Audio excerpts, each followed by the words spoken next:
And that's really what got me into homeopathy was the potential for addressing suffering at its root. Welcome back to Homeopathy Hangout, where today we have technically our second time that you're on the podcast, Adam. We've got the lovely Adam Fiore from Montreal in Canada. Welcome. It was through a shocking traumatic illness that led to my body expressing in a disease, if you will. At that time, I think I was 16, and the advice we got from the practitioners at that time, the doctors at that time, was a little somber, to say the least. And she brought me to homeopaths and Chinese doctors and kind of got me on the road, really. At that time, I didn't realize what I was taking or, and really the philosophy behind it, of course, but it really sparked a whole healing journey from the age of 16 and up until now and ongoing, of course. Now, trauma is a big thing that you talk about in your lectures and helping homeopaths understand the relationship of trauma and what we see in the clinic. Do you want to talk to us a little bit about that? Yeah, sure. Well, a little bit of a context. I mean, so many of our Hello, homies, and welcome back to Homeopathy Hangout, where today we have technically our second time that you're on the podcast, Adam. We've got the lovely Adam Fiore from Montreal in Canada. Welcome. Thank you so much. It's a pleasure to be here. So happy to meet you, as I was saying in our pre-talk, and hi to all your listeners. Hi. Well, it kind of like, technically it's your second time on the podcast, right? Because you teach at Montreal Institute of Classical Homeopathy, and Misha's been on the podcast a couple of times in different lectures, but there was a great series that you did in our holiday series. I think, was it last December, the one before that on trauma? Yeah, it was, I think, last year. I was kind of swimming in that topic, and that's right. Yeah. It It was- was great. So even though I didn't interview you then, Mish gifted us the lecture. It's technically your second time on the podcast. And then I just have to say thank you to Mish because recently I was at the Unleashing Homeopathy conference in Bali and one of your past students gave me this great little book. So I've got my own Mish book with my name on it. Look at that. You're in And our my hearts. Mish We're thinking pen. about you. And it has been well It's used. So thank you, Team Mish. I appreciate it. a sincere pleasure. Of course, yeah, Well, Julianne, our founder, McNamara, as you know, and has been on your show. And yeah, she's the designed the logo. Yeah, 20 uh, years ago, actually. Mish is really? 20 years, yeah. That's a beautiful logo. I love it. Beautiful, deep story behind it. But anyhow, we're happy that you have one. Yeah, well, you've probably listened to the podcast before, and we have this thing where nobody gets to go past this one. You have to tell us how you were first introduced to homeopathy. So tell us your story. Yeah, the short version of the long, well, we'll see how short or long it goes. But I was thinking about that today a little bit, actually. My mom, who's an absolutely wonderful person, when I had no knowledge of the wonderful world of natural medicine, got me on the path, really. And it was through a shocking traumatic illness event that led to my body expressing in a disease, if you will. At that time, I think I was 16, and the advice we got from the practitioners at that time, the doctors at that time, was a little somber, to say the least. And she brought me to homeopaths and Chinese doctors and kind of got me on the road, really. At that time, I didn't realize what I was taking or, and really the philosophy behind it, of course, but it really sparked a whole healing journey from the age of 16 and up until now and ongoing, of course. Yeah. That's incredible. Did you study straight out of school or was it just bit down the track? No, no, no. So I'm a musician. I came to Montreal. I'm in Montreal, as you mentioned. So I came to Montreal. I was born I grew up in Ontario, came to Montreal and studied electroacoustic music Oh, and wow. performed, played and, did that for many years. And at some point, was using natural medicine and studying sound healing and was fascinated by spirituality and meditation since my teen years. And homeopathy kind of dropped in because I had used it in my own healing path, of course. And some of my mentors, who are the directors of Mish, were, yeah, supporting me. And I met them here and transitioned, and did a few years of naturopathic study and Chinese medicine study. And then they said, "How about you come and do homeopathy?" So they had founded Mish and were running the school, and so I hopped into the program, and now I'm a part of the team. Wow, that's beautiful.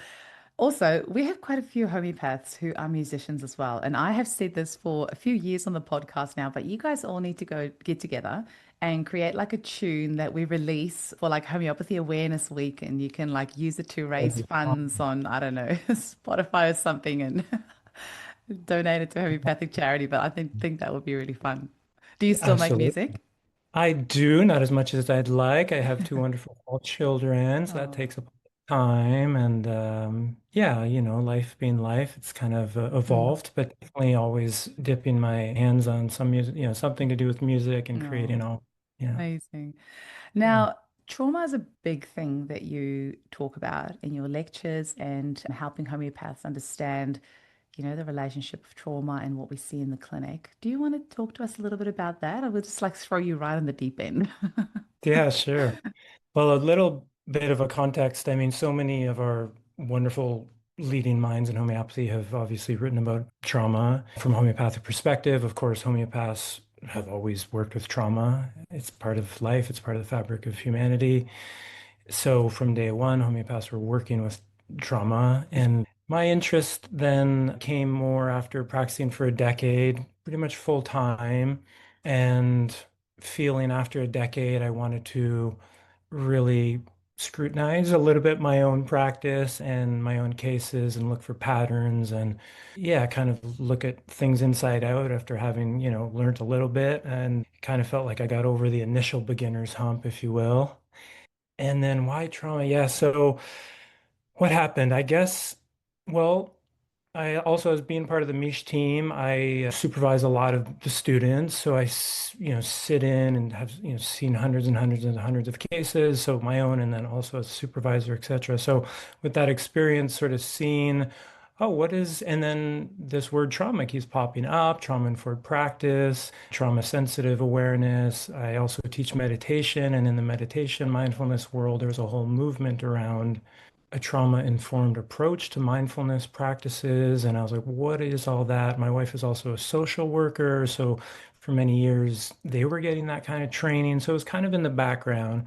And then we started just learning about it, picking up some of the books by some of the experts around the world and seeing their different perspectives from different disciplines and always looking at that from an immaterial homeopathic perspective, of course. And then recognizing, oh, wow, it just seems so obvious, of course, but I mean, we see, I think any homeopath, whether they're just starting or have been in practice for many decades, sees the threads of trauma in case histories all the time. Now, whether it's ever actually been named that way or whether that, language was a part of our training in that kind of way, maybe it wasn't. So that was really fascinating to me, whether we're talking about early attachment traumas or I'd say more my interest is in, my take on it, more reflective of what I see in my practice is, more long-standing challenges, traumas, deep sufferings, and kind of wounds that haven't been healed, if you will, as opposed to acute, which is a little bit of a different conversation. So, especially in Canada, we're usually working with long-term situations. We're not on the front line. I don't have an expertise in trauma there at all, but more so I'll be speaking maybe just a little. I think it's an important Yeah, make that differentiation. distinction. Yeah. Yeah, so anyhow, so that's how it kind of came about and looking at some of that and saying, oh, wow, I'm seeing this in my practice. Of course, if I'm mentoring students as well, they're seeing that right away too. And what are those challenges and how do we address them? So that's kind of where my questioning came from. One last little thing is then in, a lot of you're right, that once you get me talking, Jenny mentioned that homeopaths like to talk once they're given a platform, which is correct. Well, I One, find that time and time again, I'll have homeopaths on the podcast. We don't know each other from a bar of soap. What's it saying? Yeah. And we just always find something to talk about because, like, let's face it, we have the best job in the world and we always find common ground because we see similar things, like maybe not exactly the same because we're in different countries, we see different demographics, but there's this yeah. underlying thread that I think just connects all of us. So it makes it really easy to hang out and talk. Never had an issue finding something to talk about with a homeopath ever. Yes. When So I do think that continue talking. underlying, I don't want to take you off the track because that's where all the ah, magic no, no, happens. not at all. No, I mean, very interested also in your experience on the other, other end of the side of the world and, Yeah. practicing and that underlining thread, Mm. I think it is a thread that is Mm. like saying, regardless of whether you're just starting your practice or have been Mm. practicing for a long time. Like, do you have a particular demographic that you work with, or is it, I guess, a bit of everything, especially if you're supervising students, they're probably going to bring everything in. But when, before you were Uh, supervising, was it like a particular demographic? I do maybe 25% pediatrics and kids and Mm. adolescents. And during my training, I was working in a school of autism. So I have that background. I've always had a Mm. certain percentage of my practice that I hold that kind of space for Mm. spectrum disorders, different challenges in that kind of realm, if you will. And then about 75% adults and of all ages, of course. And yeah, that underlining thread, at least in terms of trauma that we see, is I think so important because a lot of our contemporary maps, which I'm a fan of, and I can also talk very about, on the bedrock of classical homeopathy, of course, we'll say that even though we don't have to, but I'll say it anyway. Those contemporary maps they're really profound. They're really deep. And that's really what got me into homeopathy was the potential for addressing suffering at its root. And, homeopathy can do that.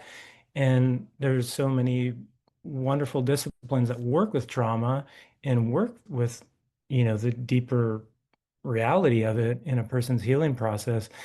And then there's homeopathy, which does that as well in our own unique way. And Mm. Have you so, got a yeah. favorite, this is like a little bit on the sideline, a favorite adjunct therapy that you use alongside homeopathy for trauma? Well, and usually what happens, I think, as I mentioned, my experience with meditative practices, mind body practices, and mindfulness is always kind of my go-to. If the openness is there and if that makes sense for the situation. But coming back to your question, usually I find people have done a lot. And it's usually, at least the cases I see, not a first stop. And so I'm always fascinated. What have you tried? What has helped? What has moved things forward? And what has not shifted? And that's usually where the conversation starts because usually they might be doing biofeedback, EMDR, etc., some different somatic body work, processes, etc. So fascinated to know what has shifted and what hasn't. And then we know that what hasn't shifted is why we're talking and Yeah, exactly and right. then you just start there. Mm. It can be hard Yeah. sometimes getting to that true root cause of the trauma, right? I'm just thinking of some of my tricky cases that have been really hard to Mhm. shift. And sometimes I have sent somebody off for like EMDR and then told them to come back. And just, yeah, the ones that are really tricky to open up and really get to the root cause. And at the same time, you don't want to blow it all open straight away. You want to go in there kind of from different angles. And that's where Yeah. homeopathy is really beautiful because sometimes they don't even know what the real Oh, trauma is underneath it all, mm. right? And they have no clue what kind of conversation they're going to have with the homeopaths very often, And so I totally agree. I mean, meeting them where they're at and having no expectations as much as possible in terms of what they need, of course, minimum dose philosophy all the time, what has to happen. I mean, we don't know. And I think that is important because I mean, that's part of the whole healing energy that comes into the space, right? So, and as you said, we don't want to, yeah, really kind of push or go in, or we don't know what they need. And yeah, there's definitely just cases, and that's the other thing that I'm always fascinated by is what's happening in those cases, and is it limitations, on my side, of course, to some extent, or I don't know, just what's going on there. And so thankfully for the clients and who we can have long-term relationships with, I mean, what a blessing for the clients who come back for any numerous reasons. And yeah, we can see our art and medicine over a long period of time. And I think that's really, really important as practitioners. Yeah, it's the best part of the job. My clients that I've had for years, I just love it. Like the relationship that you have with your homeopath is so unlike any relationship in your life because they're the ones, that have seen all the things that you've gone through, that you've shared things that you've not shared with anybody else. And we're the ones at the end of the day that can put all the little pieces together because our clients tell us things they never tell anyone else. And because we have it all documented, you are able to put all the little threads together. And yeah, it's pretty magical. I just want to Absolutely. check, Adam, is there like a particular like way that you approach trauma in your clinic or a particular prescribing method or questioning style, or how do you like to approach that in your clinic and with your students, like when you're coaching your students as well? Yeah, thank you. So maybe three things that come up. I'll see if I can remember them. you just inspired me. You were saying that because I do the same thing is, especially for those tough and tricky cases. I mean, I just always go back to the first session. First, if it's, let's say it's over a period of a year or two, a couple things have helped, but there's still, there's still healing to be had, if you will. Yeah, so part of it is we know usually in that usually the first encounter, there's magic. There's spontaneous, as long as they're feeling like they've entered the right kind of space where they're safe and they're able to express, then they're not needing to be anything for us. And I think, with time, like I totally agree, these really, it's kind of sacred kind of relationships, but the magic is still in that, I think in the early sessions. So usually I'll track back and just look for themes that aren't addressed. And I'll just look for anything that I might have overlooked, anything that or just really seeing where their deepest sense of self maybe come to your second and third question, where that vital principle, which we're always working with, really the immaterial movement of healing throughout their being is, getting restricted as it does for all of us and sort of seeing what's around that. So at Mish, then we really look at maybe just to simplify kind of three S's, which is susceptibility, sensation, and striving. Susceptibility, of course, all homeopaths use forever and always. It's their guiding light. Sensation is really the deep inspiration through Dr. Sankaran and all the Bombay homeopaths, etc., who brought the vital sensation method into the world of homeopathy. And then the striving is another angle. So at Mish, we teach our students to first and foremost not be thinking in terms of trauma, of course, Mm. pathology, and first sitting in the larger immaterial understanding of what moves a human being, what kind of trouble do we get ourselves in, how might we be contributing, or what the person has gone through that they weren't able to integrate, etc., through those kind of three S's. And then, in more advanced years, we'll look at phenomena such as the trauma and from many different facets and angles. And So yeah. when you say striving, is it like where the client wants to be? Is that what you mean? Yeah, there's a couple of different ways to speak about the striving. Very often in like Buddhist teachings, for example, I did want to bring in that. It is a lot of how I listen to cases actually, because as I mentioned, my fascination with Buddhism and meditation and stuff. But anyhow, the striving then can be understood in that sense.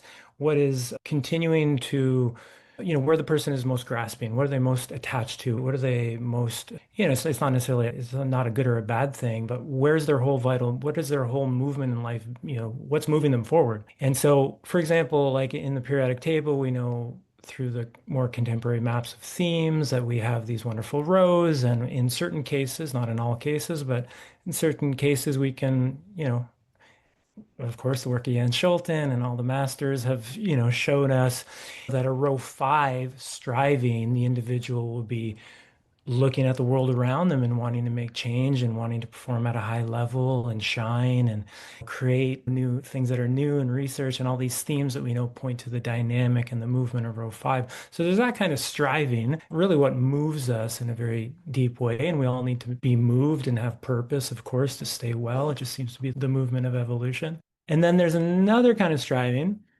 And in a Buddhist kind of sense, it's once again, it's not good or wrong, right? It's not polarity of bad or good, but it's more, oh, are there aspects of that? Yeah, are there attachments in those areas of your life that are maybe leading to a lot of chronic unhappiness or dissatisfaction and etc. And then the other striving, which is I think maybe a bit unique to Mish, and maybe, definitely Julianne would be the one to speak more about this, but I'll try to capture it a little bit. Certain homeopaths, Dr. Mazzi, an Argentinian homeopath, and a number of French homeopaths, Guy Lutin, a number of other homeopaths, Per Niesgaard, we're working with an understanding of homeopathy, of course, and then through an understanding of what the human being is striving for what we call like in an absolute way. So there's a lot of parallels with the other maps we more homeopaths are familiar with, but whether that's a striving, for example, for more like a symbolic striving. So whether it's for power or, for beauty or for creativity. And there's a whole teaching at Mish around some of those maps from those different homeopaths. Wow. Do any of them Yeah, speak English? Any of the Argentinian or French homeopaths that you just mentioned? this maybe one of the limitations is that the materia medicas are Yeah, not often, for a lot of us who are more comfortable in English, there's Mm, some challenges there. yeah. But it's a whole system, and like all the beautiful systems that we have available to us, we don't use them all the time. And coming back Mm, to that question, what do we use with trauma?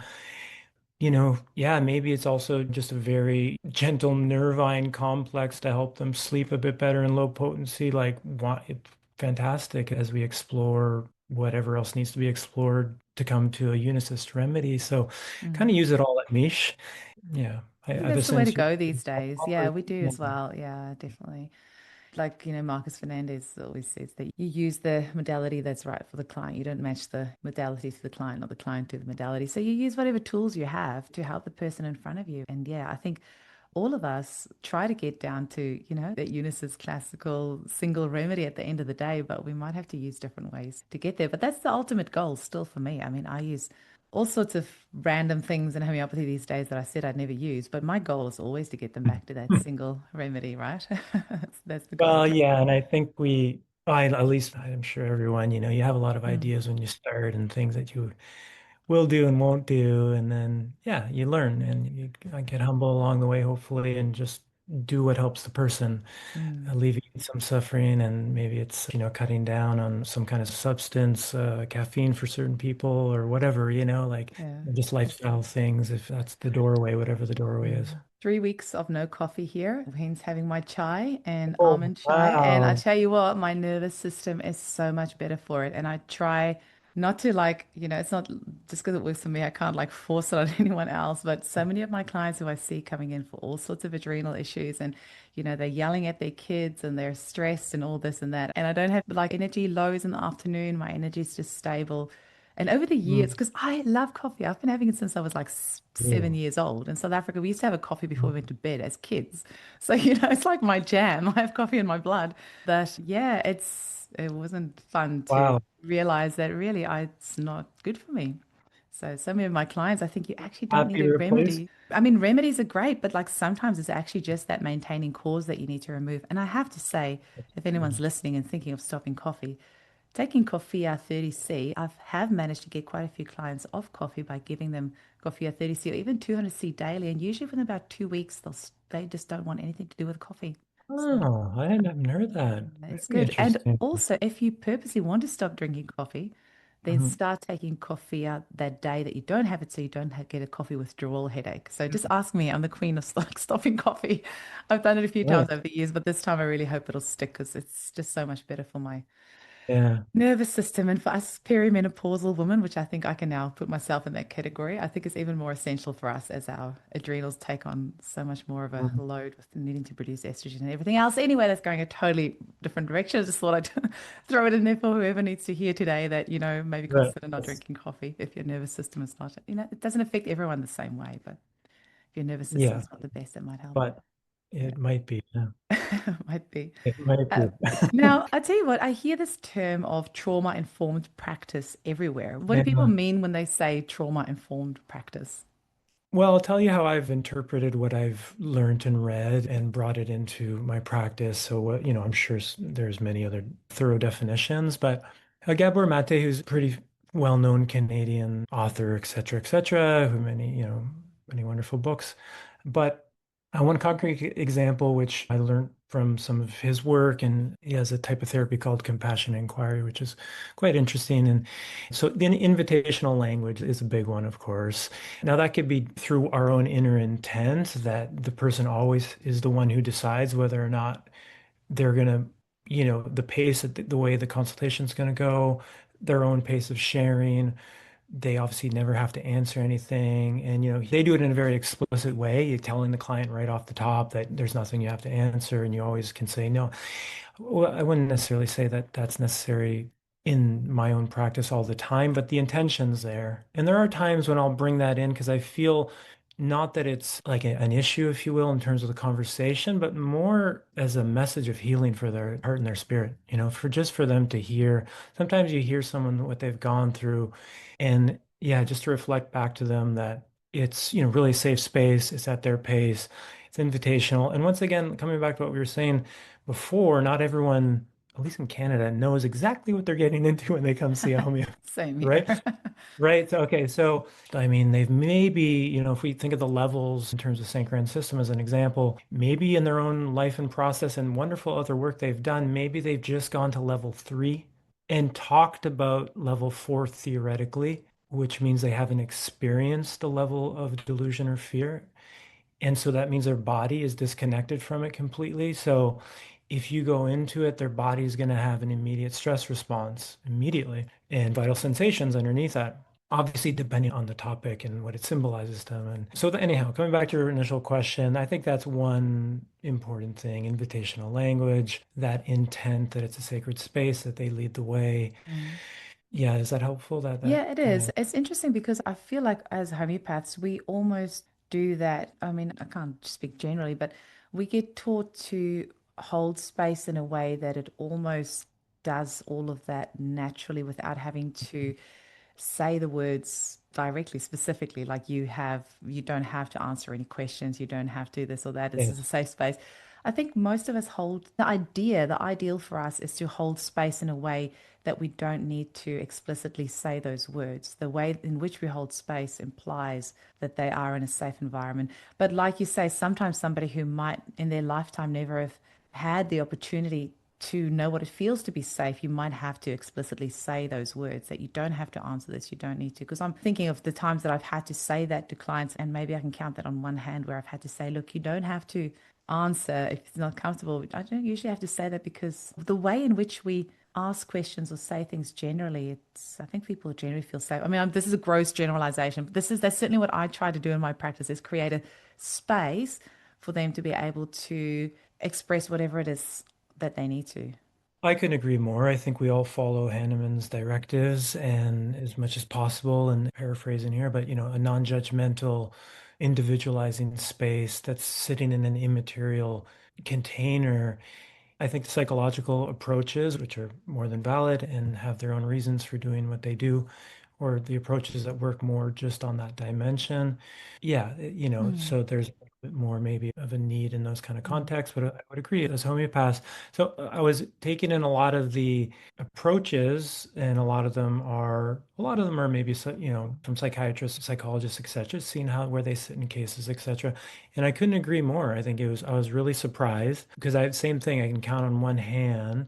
Then coming back to your question, the trauma sensitive practice, I think also a lot of it is what we're taught in terms of, once again, the space that we hold, a non-discriminatory space, a space that is non-judgmental in the sense that it's completely individualizing and we're not listening on a personal level. I guess that's maybe the way to say it, because we're not listening in a personal level. We're listening to a movement, to an energetic pattern, to this unique expression in front of us. Like, I think all of that space holding that we all do as homeopaths naturally is safe. mm, And that's amazing that it's safe. mm, So I mm, think we're already there as homeopaths. I think there's some subtleties and maybe when we're starting some things that are helpful to hear. mm.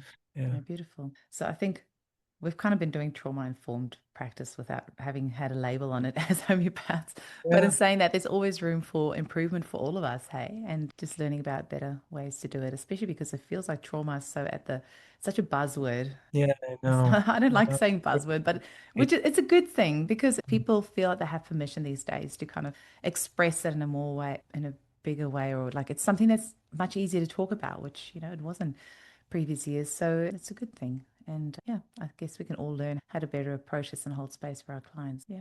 Yeah, absolutely. And I think as you mentioned that, you reminded me the tendency sometimes we see to, yeah, when it's very positive, I agree, socially and in a universal sense for humans to speak about these things that they go through, which are really unfortunate to say the least. Mm.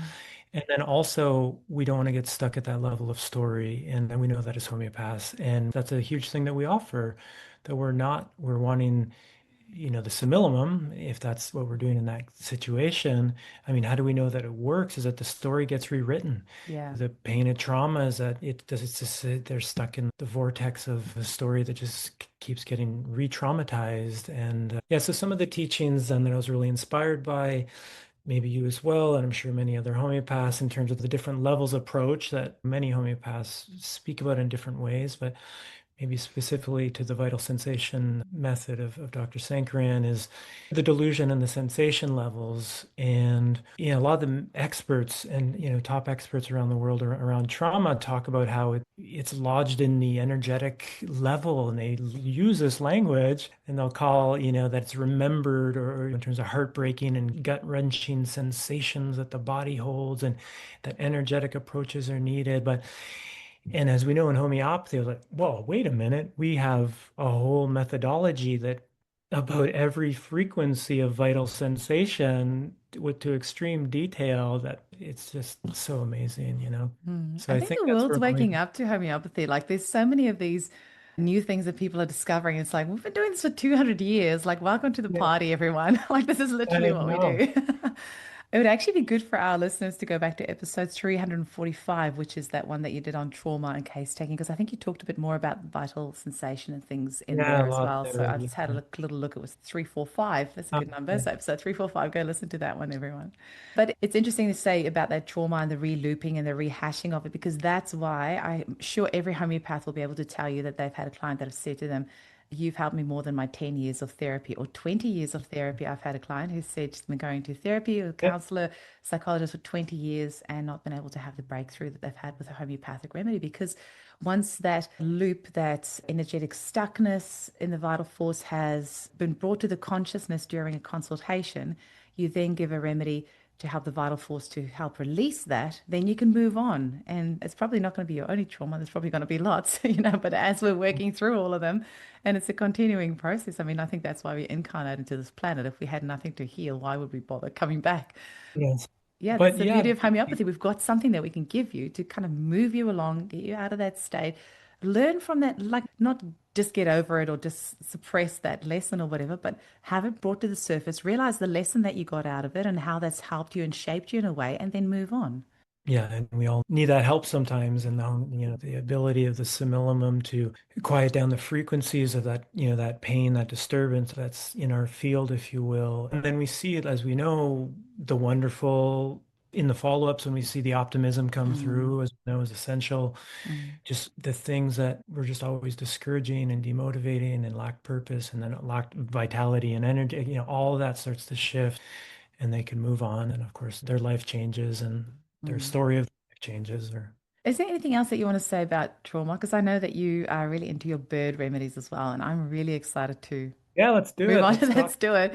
I Yeah. actually, just this week, somebody said to me, because we were talking about grace and gracefulness and all that sort of stuff. And I was saying, I don't feel very graceful. And she's like, well, take a dose of Cygnus. And I'm like, oh, I probably need some anyway, because, my mum and Oh, dad have both interesting. died in the past few years. So I'm like, there's probably some grief there that I haven't addressed.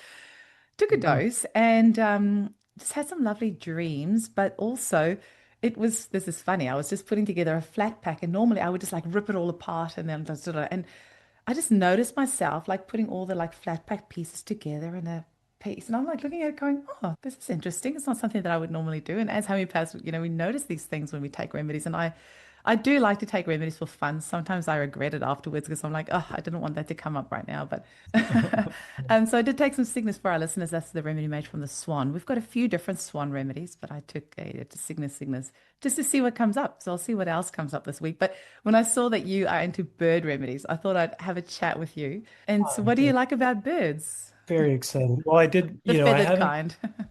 Yeah, I saw that you had Dr. Paul Terrio recently, so I don't have his new book, but I'm really excited about that. And quick side note, I forgot to say this. I want to thank you. We're gonna get back to birds real quick. I want to thank you so much for inspiring, really, because I work with students a lot.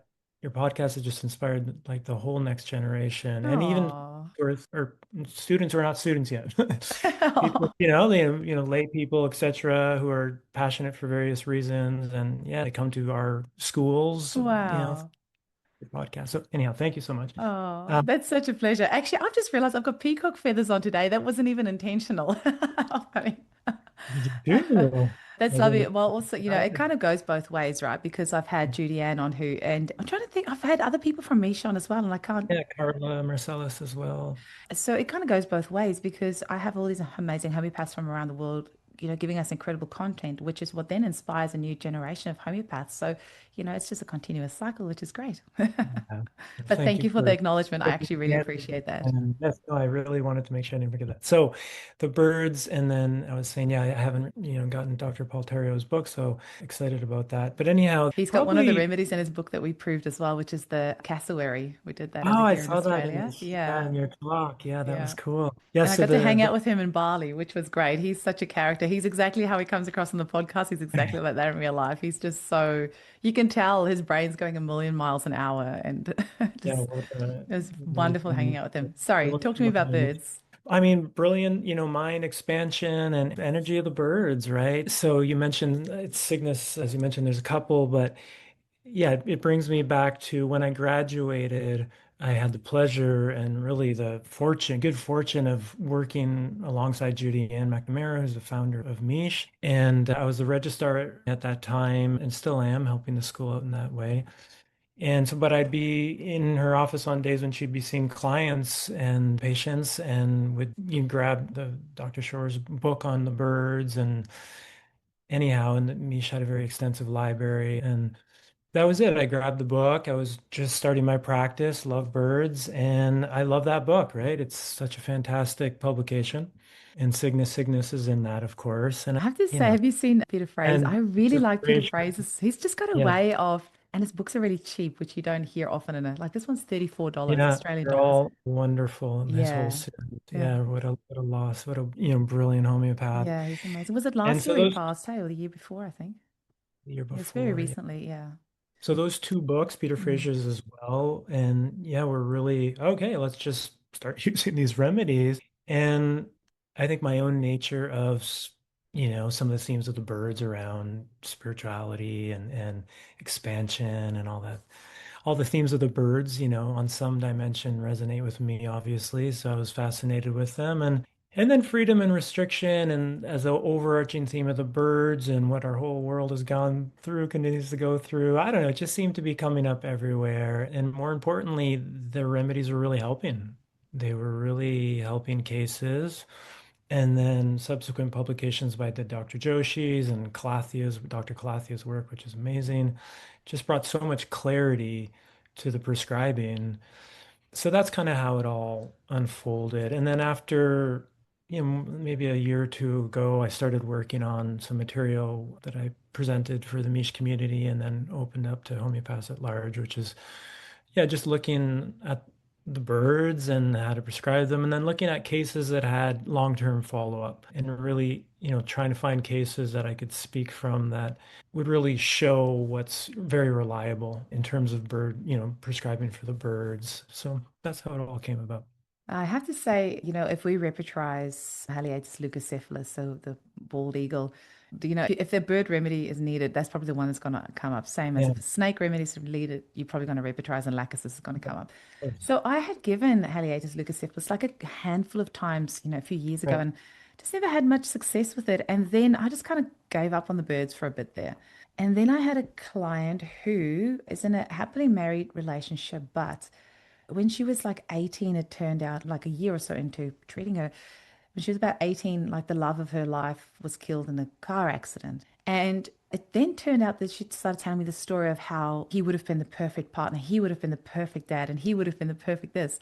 And so it was so interesting because she was having issues in her current relationship because she still held on to this vision of what this guy would be like. And this is the reality is, Right. who knows? Maybe he would have gotten into drinking or gambling or, abusing her or whatever. She doesn't know, but she had this fantasy in her head of how much better life could have been. And I Yeah. gave her Cygnus actually. And she did amazing. She was able to completely let go of that. And when you give somebody a remedy and suddenly a new reality becomes a possibility for them. Like they start seeing new possibilities. And I didn't say this to her at the time. If you don't know that, he might have been turned out to be a wife beater. But she just said, you know what? I've just realized that I don't know how he would have turned out and maybe wouldn't have been that great. And actually, I have a wonderful husband right now and amazing kids. And this is what I need to. This is like the magic of homeopathy. So then I'm like, oh, okay, bird remedies do work. I should try them more. But then also I didn't Well, that's quite a know how beautiful to. story. Yeah, that's it. Well, I mean, that's the type of stuff that I just and also why I started this podcast because this is the type of stuff like how do you explain to a person that we have a medicine in our hands that we can give you that will make you not pine for your ex from 30 years ago that was killed. Like, how do you say Yeah. that to someone? Well, yeah, once again, people not knowing what they're getting in for, but in the best way possible. Yeah. And I think there's so much in that example, right, that I think maybe points to, some other points that we came up before, but just some things that come to mind are, yeah, the pining, it's a lot of what we teach. And I want to come back to like this, what's the striving about, right? The striving is really, it's a symbolic understanding. So in that the fantasy is essential. Any fantasy, as we know, is absolutely essential. Any level, whatever things represent or symbolize, and if they have a lot of vitality, then those are the core susceptibilities. So, and then that's the thing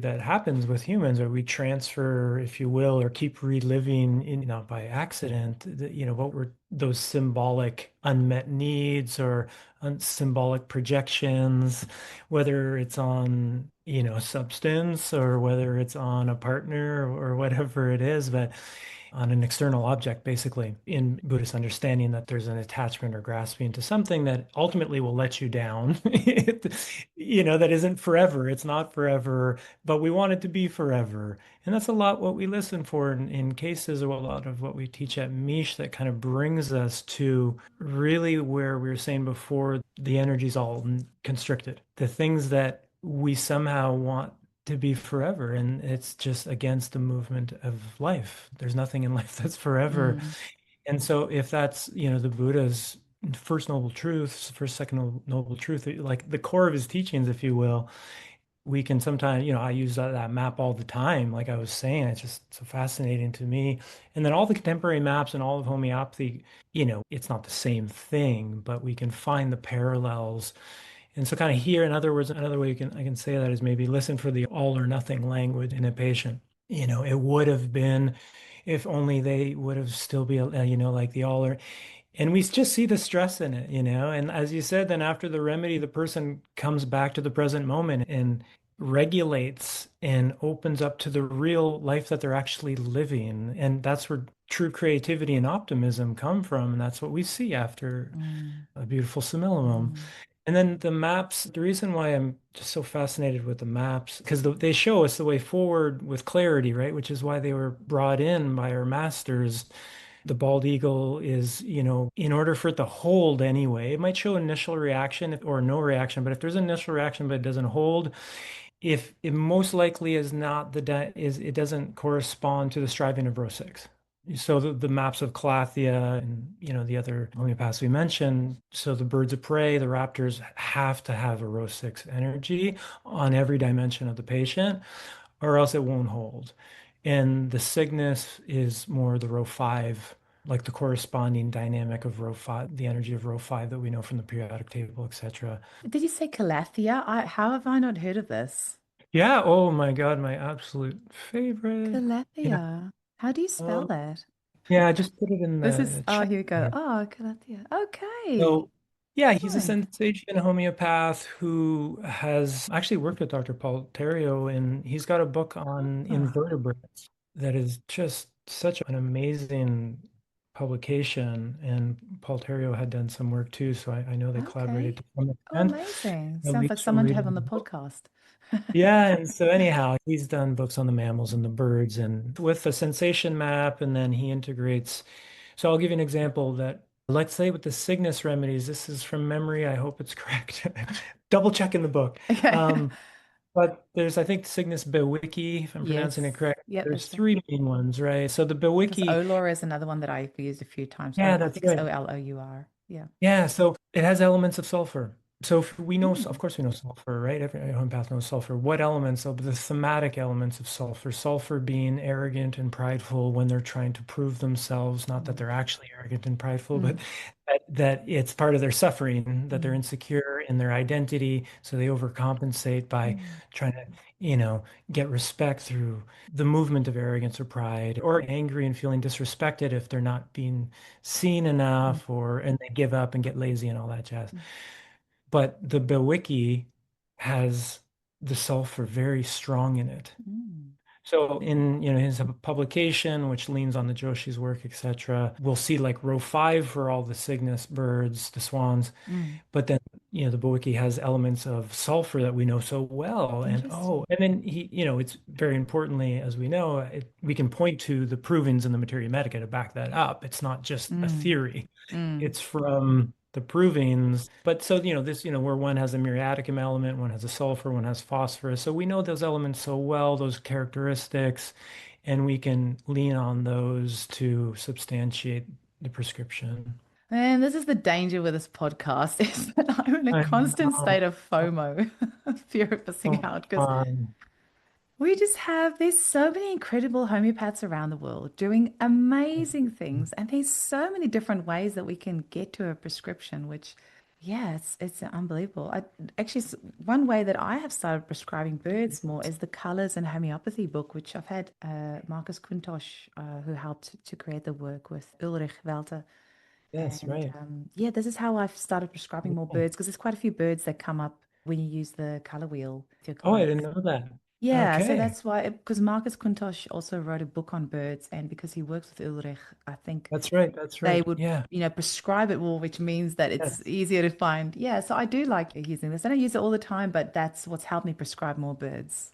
Yeah, Yeah, he's got a wonderful book as well. yeah, Free as a bird. Yeah. yeah. Oh my goodness. Yeah. Far out. Yeah. And Have there's many of them, right? so There's many. just like, our fear of missing out and also our challenge and our inspiration. There's no longer 10 or 12. There's, Yeah. definitely helps to have those math. We can't, at least in my brain, my life, I can't study all the provings and memorize all the materia medica, but I can have a good sense of, okay, everything that would lead to an animal, bird, of course, Mm, and then, row five birds, mm, sulfur, or as one possible doorway in, of course, mm, mm. there's other Amazing. cases. And then at the end Yeah. of the day, we can make it up as good in our head as what we want. Like you think, oh, there's this row and that one and this has got to Yeah. work. Yeah. You give the remedy and nothing happens. Yeah. So For sometimes at sure. the end of the day, you just got to give the remedy, see how the person goes, and either way it informs you as an okay, that wasn't the right rabbit hole to go down. Let's go down this way. And Mhm. yeah, that's why I was saying to my clients, like your follow-ups is so important. I just had a follow-up this week with a client who's been with me exactly for a year. And there's a whole variety of different things that we're treating. It's a couple of different autoimmune conditions and all sorts. But we've just had such a big breakthrough the last couple of consults. And she was thanking me for everything I've done for her. And I said, you are the one that has been turning up for your appointments without fail every 8 weeks consistently for the past year. Like you are the one that deserves all of the credit. You've taken all the remedies I've given you, you've come for your follow-ups, you've sent me email updates. Like you are the one that's actually had to do the work because so many clients don't get that result because they give up too quickly or they don't see the bigger picture. And we're not holding you into a lifetime contract. You don't have to come Yeah, back, but it's just, and sometimes we're just a little part of your journey and sometimes we're a bigger part of your journey and that's all fine. But I do find that as long as you have rapport with your homeopath, that's always the biggest thing. If you feel safe with them and they can hold space for you and then give them some time because really, that's when the magic starts happening. Like, we can't know everything about you in the first initial hour and a half. It takes time of and things come course. up for you. And so, Yeah, I guess most of us weren't conditioned that way growing up. We had other medical professionals we were conditioned to go see. Homeopathy is not just kind of, but yeah, so for those patients, thankfully, who do come back, like, oh, I couldn't agree Mhm. more. Yeah, They amazing. just teach us so much and get the benefits of it as well, of course. Yeah. Now, is Mish ever going to do a post grad? Because I just really like the way that you guys I teach. hope But so. yeah, Yeah. I hope you do a post grad. I'd love to love to sign up because I love So, your philosophy and the way you look at things, and especially Judy Ann. I don't think there's a person on the planet like her. I mean, I usually have to listen to her episodes like several times before it really like sinks in because you can tell that's one incredibly smart woman, incredibly I had smart woman. to, yeah, I couldn't agree more. And Yeah. I was with her today, and usually there's at least one time, at least once in the conversation, I say, "Oh, hold on, tell me that one more time, at least one more Okay, time." not normal speak And now, just then, like yeah, like the slow button, and then, yeah, no, she's we're lucky to have people like her in our profession. We do have some incredible minds in our profession. yeah, really Yeah, inspiring us to move forward, and yeah, yeah. Adam, is there anything that we've missed out? I mean, this is a thing. And as you were talking, I have these little ideas that drop into my head 24/7. It's lovely. I mean, but sometimes it gets a bit much. But as we were talking, I was just thinking once again how lovely it is to hang out with fellow homeopaths because we can always learn from each other. There's these threads, all this. And I was thinking, wouldn't it be fun if we had like a 24-hour like Zoom call going and homeopaths around the world just popping in and out? And we've just got like this room and everyone can pop in and out from around the world depending on your time zone whenever you want. And we can just all hang out. That'd be also Should we very do it? healing. Very healing for homeopaths too. Yeah. Yeah. Oh, you heard it here first. Let's make it happen. Hey, you got some great ideas. Yeah, no, I just need yeah. somebody to make all my ideas happen. That'd be great. There's no shortage of ideas. It's the time to make them happen. That's the problem. But I think that's a good one. We should make that happen. Anything else that you want to say about Mish, or if students want to enroll Yeah, still, or anything that we still want sure. to say about trauma or birds that we might have missed? Well, Mish is a wonderful institute, of course, in school. So check out the website, michmontreal.com. And there's just, a lot of information there, of course. It's a good doorway. What else? I mean, I'll share one other thing. I think it's related to everything we've talked about, and maybe two things real quick. Two female homeopaths who had brilliant insights, which I'm always so happy to share. I hope I don't, get their names correctly. I haven't met, so Annette Schneevliet, who's a homeopath who's released some books on plants and stuff. But, recently, like is in the sensation method, me personally, I never really understood level 7 in terms of how it would, which is like sometimes written as like consciousness or oneness or like these very like absolute kind of language and like sometimes related to like the CM potency in some of the charts. And I don't know, it just never made any practical sense therapeutically, like intent, just when I just sort of look over 10 plus years thinking, how does that make any sense for the world I know? And then anyway, she just in her book, she just very simply wrote that, paraphrasing here, that it's that the level 7 underneath, sensation, 5, 6 is source language, and then 7 is actually the state that the homeopath is in, ideally in a consultation. And so the state of non-dual, pure consciousness, that kind of stillness, completely transpersonal, non-judgmental, all these words that try and point to like an energetic state that we sometimes, on a good day can hold that space for somebody. And I was just like, oh, that's just so inspiring and so beautiful. So I thought I'd share that. And because it just never made any sense. Thanks And for sharing yeah, that. anyhow, I don't know. And thanks for acknowledging the person. That's something I really want us to see do more in homeopathy, that we acknowledge our teachers. And because I'm seeing a lot of things in the homeopathy world of people passing work off as their own. And I'm somebody who I feel really strongly that we need to acknowledge our lineage and that we need to, wherever it's not always possible because we all pick up bits of information and sometimes we don't know where we Yeah. got it from, but acknowledging and, passing that energy on to the people that we got it from. I love that you mentioned her name. And actually, that's something that Dr. Paul Terrio did, or and always does in all his presentations, and did in Bali as well. He has got his first slideshow is always his lineage. Inspired by So that. I he's saw got that. Paul, yeah, and then he's got all of his teachers in there, and so kind of like a mind map. And that's something that I want to start doing as well. All the homeopaths who have inspired me over the years, just have a visual of all of them there. And whenever I do a talk or do anything like that, that I'm just energetically acknowledging all the ones who've gone before me and the shoulders of the giants that we're standing on. So I hope as a profession, that's something that we can all encourage, and that from now on, whenever we go to conferences, that everyone starts off these slideshows acknowledging the people that they've learned from, because that's powerful. Yes, and it brings us into more of a less out of the me doesn't feel like they're, doing the me thing, which is Mm. often stressful, right? When And it we're in our connects us. It's that thread, right?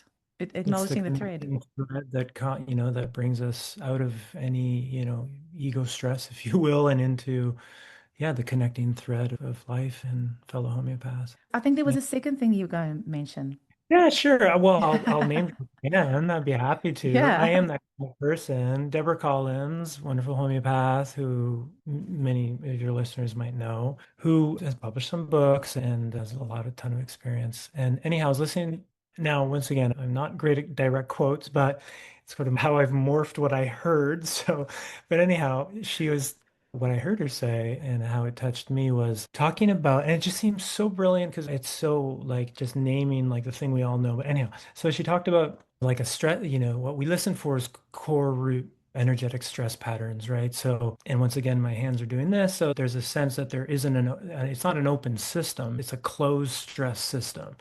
And in that closed stress system, it's the opposite of what the medicines we use, which is ultra diluted medicines.